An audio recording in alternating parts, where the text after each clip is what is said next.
Hey everybody, we're back. Jeremy Koling and Nate Sexton, Big Sexy commentary from Jomez Productions. We are at Milby Park for the conclusion of round 2 of Texas State Disc Golf Championships. It's a 21-hole layout, so that's why we've got 10 holes coming to you right now.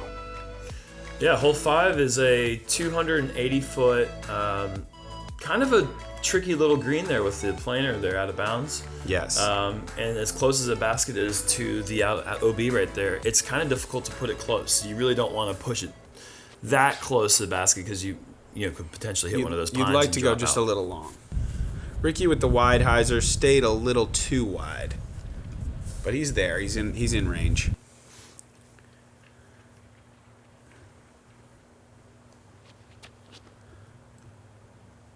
I'm just going flat shot, clear the trees. Oh, perfection. And we'll roll back to it. Yeah, just play it a touch long so I don't hit any of those trees.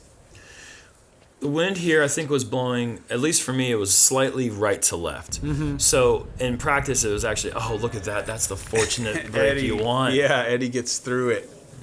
In practice, we had a left to right, which made it really difficult to throw forehand because it was sailing way right of the basket. Yeah. But with this wind, you could actually attack the green.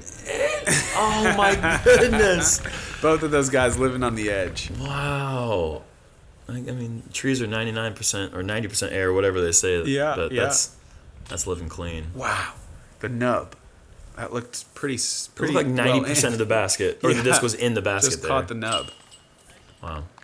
This is a fun little side note here. I started getting bored around this time, so I allowed John Perry to get an ace on my card. Nice. What line did he throw? He threw I'm taking his word for it because none of us saw it. Oh, interesting. He threw an Anheuser over the top of those pines and went straight in. Sweet. At the time, Will Schuster was helping me put water in my canteen, and I did not watch it. And James was watching what was going on with Will and I, and then he throws his hands up and says, "Ace!" And we're like, "Yeah, we don't believe you, buddy." Oh, that's funny. But the disc was in the basket, so we believed him after that. But that's funny. 3 birdies for the card there after Eddie and Eric got sneaking through the trees, got up there on the green. I'll take it. Rick almost had it as well, so pretty good stuff. This hole I found to be really tricky. Yeah, I mean, for a player like you and I, you want to throw the forehand, but with that hillside falling off to the right, makes it difficult to keep it up there on top. Yeah, low ceiling plus elevated basket. And anytime you have a basket on a mound, that wind, if there's Yep. any at all, is going to play a big role. Yep. And making it tough to putt. This shot I hated. It was not what I wanted at all. Just hyzered out on me and left me like 50 short to an elevated basket and a bunch of wind, which is basically 0% odds of birdie. Nate Sexton patented layup coming up. Yeah. I thought this one looked pretty good, but then he caught the only thing that could stop him. Yeah, that was on direct route for under the basket. Yeah. I considered taking that route over there between the trees on a hyzer, but I decided I was trying to be too cute, so I didn't go for it. I don't know if Eric meant to or not, to try to flex it, or if the wind just got it.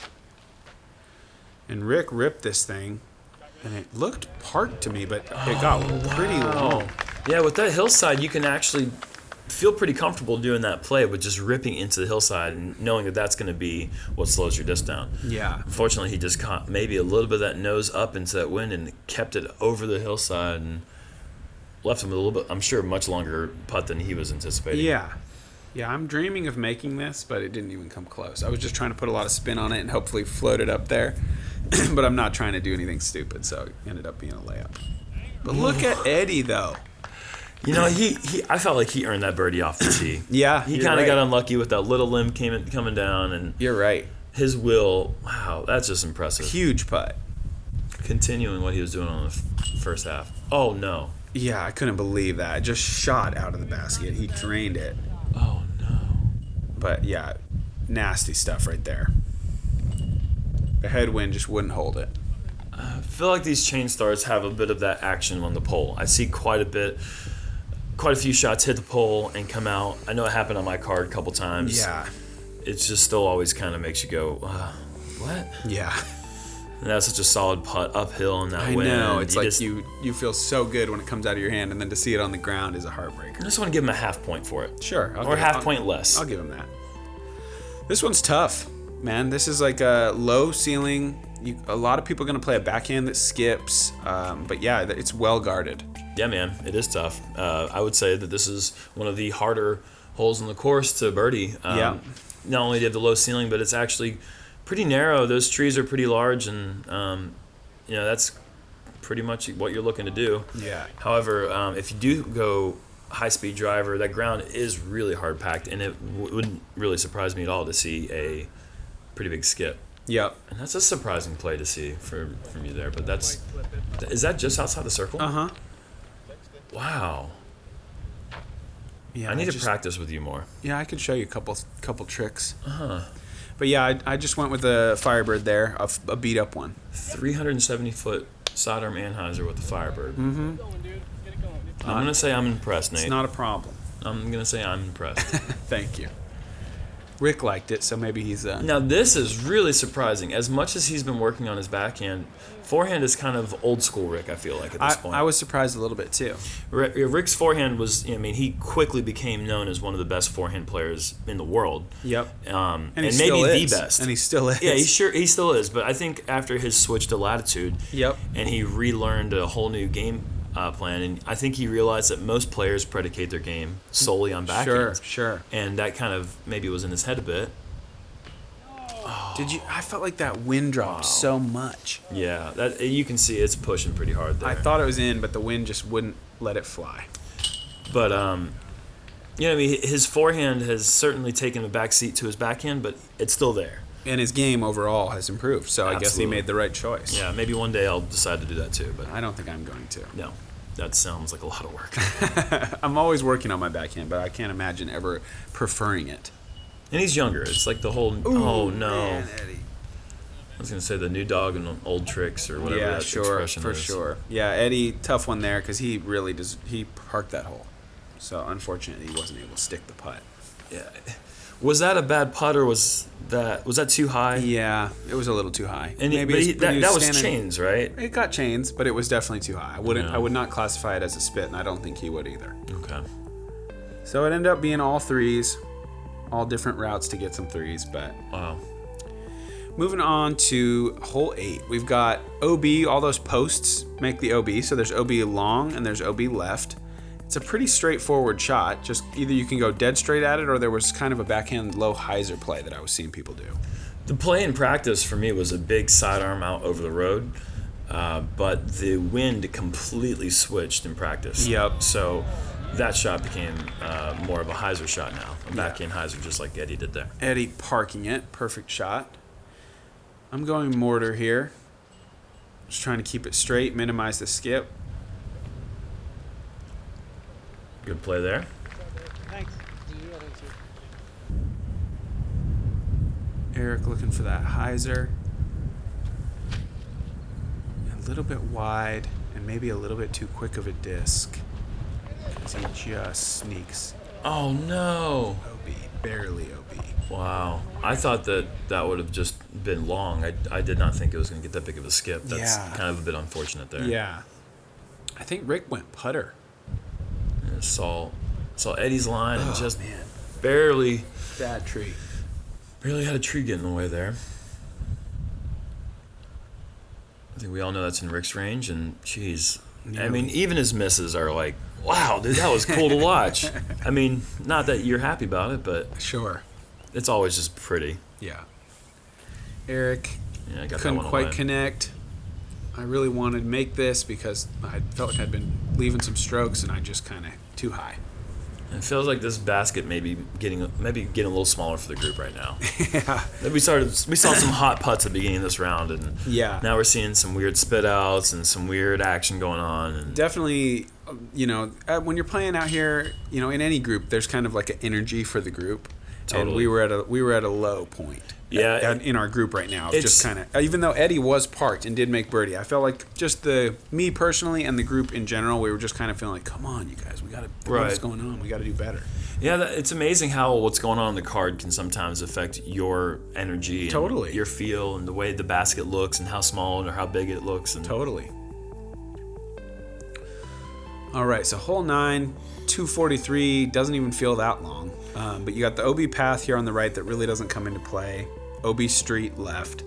you have your option. You can go backhand, little low backhand hyzer, or little low forehand hyzer, whichever one you like. This one, I would imagine, even for players who are predominantly backhand, would see the sidearm line and say, I'm probably going to go sidearm line. Because what you're doing is you're just keeping it down the road, maybe even inside the road a bit, and then you're just going to skip up towards the basket. Whereas a backhand could potentially skip OB. Yep. This one keeps you safe and away from all danger. Yep. Yeah. Eddie was a little too high. I was a little too high. I really thought mine was good, but I just caught the one lowest thing you could catch. Wow. Rick got up a little high, but luckily stayed in bounds. You're making this one look a little bit harder than it actually is. Yeah, I agree. I mean, the wind just was lifting him. Eric went to school on us and kept it low, but he crushed it. Oh, wow, yeah, that's not 243. Well, he's still got a look, you know. Yeah. At least somebody in the card has a look at birdie. This is one of the. It's as much of a must get as you can have on this Really, course. yeah, it really is, and I'd say it's probably the top 3 or 4 easiest holes in the course. Agreed. Rick from probably 60. This is a hole that the locals will watch the pros play and be like, I birdied this hole all the time. Yeah. What are these guys doing? Yeah. Great putt for me. I was pretty annoyed with that one. I wanted to give it a little more of a run, but I didn't get the proper rotation on it. Eric to save the card's dignity and get the only birdie. I don't think anybody even hit metal, so. Oh, wow. We really struggled on this one. Eddie coming back, and he skips off the top. So now he's got a little tester coming back for his bogey. Rick hits the par. You know, this is not the putt that you want for bogey. No, it's not hardly at even the all. putt you want for par. No, not at all. And he nailed it, but No. it just cut right through on him. Why does this happen? And I know. it comes in waves. I know, and it's so painful because, you know, he would bet his life savings that he wouldn't five this. I mean, not that a 17-year-old probably has much in the bank, but but he would bet. You know, you would never. No. It sounds impossible that you could get a 5 on that hole, and then that's when a spit out will strike, and you'll skip off the basket. Weird things happen. Yeah. But absolutely a brutal hole for the lead card. That's a tough one. To finish 2 over on that hole.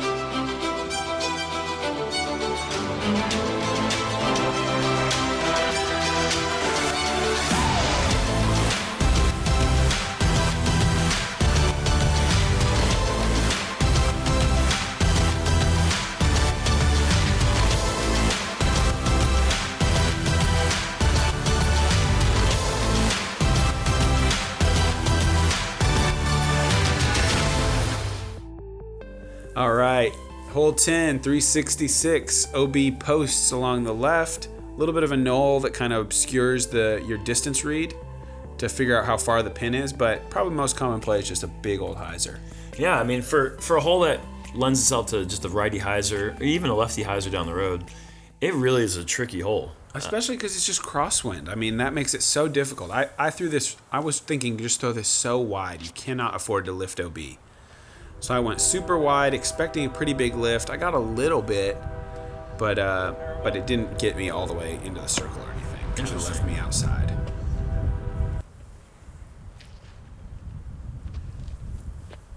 Rick's lining up a similar shot, but he doesn't go quite as wide, so he's probably going to get a little better result.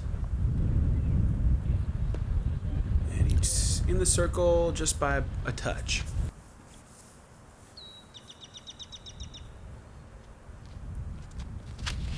That was a play that that was the one that made the most sense to me. It was going through the straight gap. That way you're kind of avoiding really any sort of wind play, keeping the wind out of it as much as you possibly can. I don't really like to let the wind dictate my shot unless I absolutely have to. Sure. Eric went a little long there. Eddie threw a nice overstable disc, and he's rewarded, bouncing down the hill. A nice roll forward. Again, that's another pro move that the 17-year-old showing that he knows how to make the disc roll forward after his putt. Man, nice bid from Eric. Not quite, but a nice bid. I'm about 40 feet. Oh, yeah. Was pretty happy after a couple feeling like I'd left 2 really easy holes out there. Wow. And that was a nice catch. Oh, man. The SloMez. streak almost continued Yeah, there. yeah. And that's just dead center. Yeah, good birdie. But you can see, I just feel like you can see the mood isn't great. Yeah. For the whole card. Like, even a birdie, Rick's kind of, okay, whatever, give me go. Like, let me get a couple more before I can smile. I think the wind maybe blew the happiness away. It might have. A really nice birdie from Eddie. Tapping in, that's exactly what you want in a windy day. You can have no stress. I will say that there's a slight bit of redemption after going 2 over in the hole before, going 3 down in this hole. Yeah, I think so. Especially with the SloMez replay putt. The second of the round for you, which is pretty impressive. Yeah, that's what I'm keeping track of those now. You want to keep as many SloMez's as you can. Yes. This is probably the most must get. I would say so. I feel like it has to be. It's like, but in a way, because of how short it is, it kind of plays into your psyche. If I don't get this, Yeah. as much of a must get as it is. And I was bad here. I was like, I want to throw a Firebird and beat the wind and outsmart that, and I just went 60 short. That's what I was getting to, is that there's so much psychology going on a hole that is so simple and short and right in front of you that it kind of plays difficult. It's actually hard again. I wish I would have gone overstable mid or putter like Rick did there. I thought I was being a cool guy by going like, oh, I'll baby a Firebird and then I'll cut right through the wind, but I just let it get way too overstable. Yeah, sometimes the KISS method's the best. Just keep it simple. Yeah, man. Eddie went a little deep there, but he dropped right out of the tree and he's got a putt. And this is probably that Justice again from Eric. And it's pretty much perfect. Justice is served. So maybe I wasn't 60, but it was bad. And just kind of half going at that with the low ceiling, hoping to sneak away with a birdie, but didn't get it. And taking advantage of the nice little tree drop. Yeah. Good putt, Eddie. Yeah, solid putt, especially after the incident 2 holes ago and the spit out from a few holes before that. Similar distance. It's nice to get back on track. Yeah. Eric connects for birdie. And then Rick's got a tap in birdie. And I'm going to have to take a par. Again, yeah, just not the type of hole you want to be writing down 3, but with the drive I had, not much I could do. There was a little smile from Rick that he's starting to string enough birdies together. There you go. He's coming back. 2 in a row. Yeah. Next one is a deceiving hole. You completely blind from the tee. Yep. It says 375. I'm not buying it. I think it's shorter. I think you're right. And it's a big, for the righty players, it's just you throw one high and let it drop. And relatively, it's not just pure hyzer. You have to kind of throw it somewhat straight. And if you get it long, as I did, you're going to end up in those trees behind the basket and have to lay up. But at least they're not out of bounds this time. That little mulch tree area. Rick's coming in a little hot. Yep, and that's what happens if you get a little bit long, but it looks like he might have a couple of holes to go through for his putt. And that looks like that's more of the right distance control there. Yeah, it is. Especially, we had a pretty strong tailwind here. So putting one in the air, you don't have to throw it that far to get the distance. Yeah.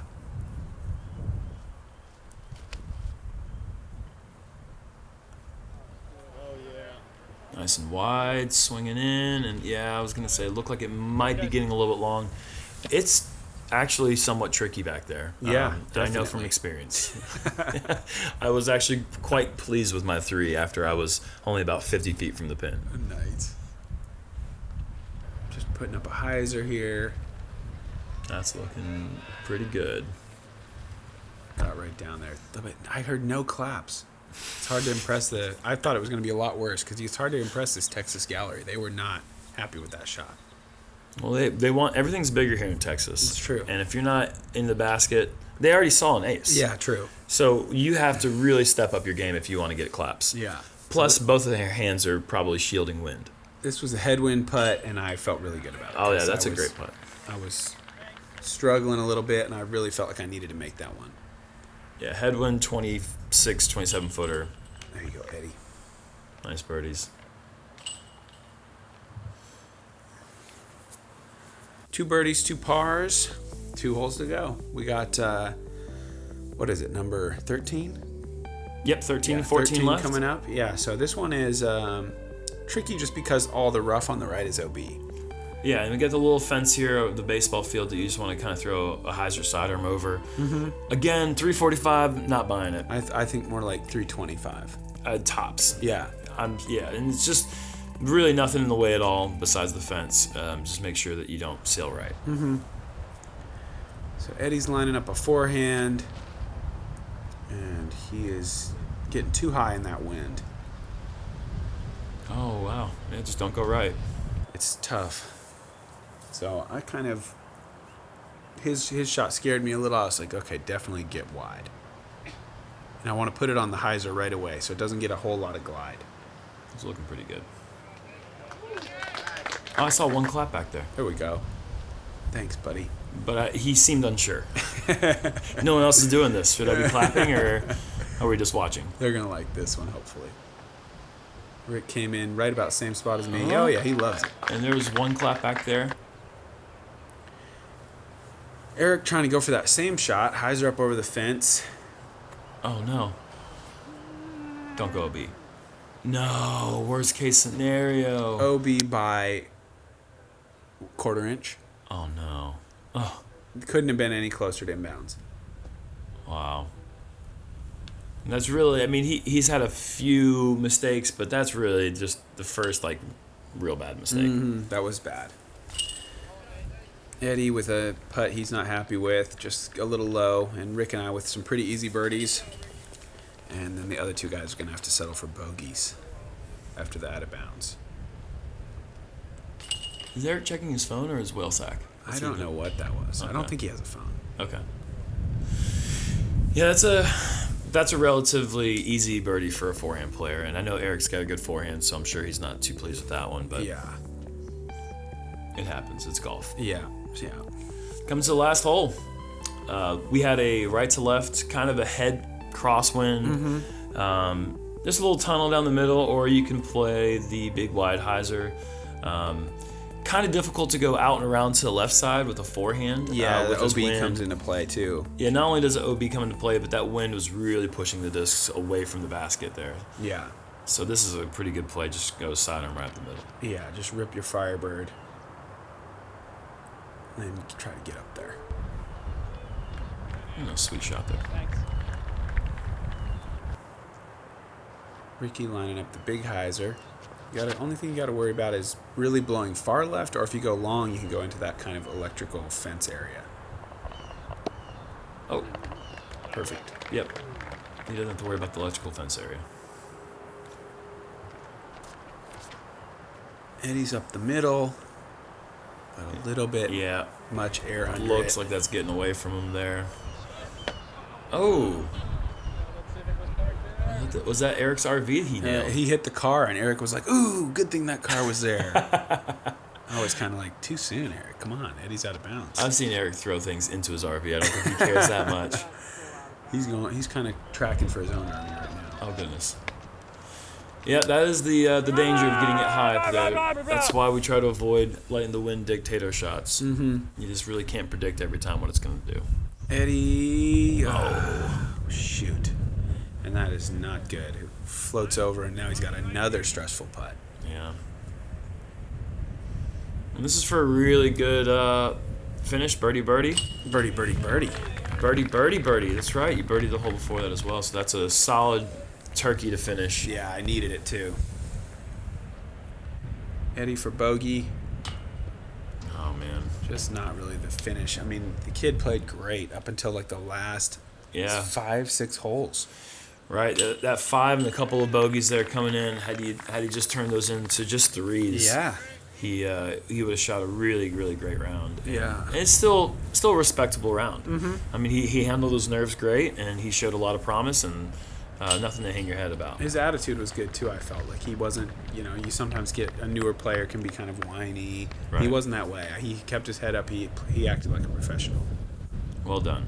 Good on you, Eddie. Man. And that's fine. We not the putt, but having the emotions. Yeah, I mean, anybody would do that. Triple bogey on your last hole with a 3-putt, Yeah. 4-putt. I mean, yeah, you cannot fault him for showing a little emotion there. No, of course not. But yeah, tough finish. Rick and I with the birdies. Eric saves a nice par, and Eddie, unfortunately, was triple bogey. And Paul making a little bit of moves, jumping from second card to second place. Only 6 back going into the last round. And you just a couple back of Paul there at 21 under. Yeah, and then Yuli and Schustrick 3 back there. So we're going to get Will on the lead card, which is going to be some fun. Yeah, it's going to be a great last round. Thanks for joining in, guys. Hope you enjoyed the coverage. And thanks always to Jomez Productions for the awesome footage. Thank you.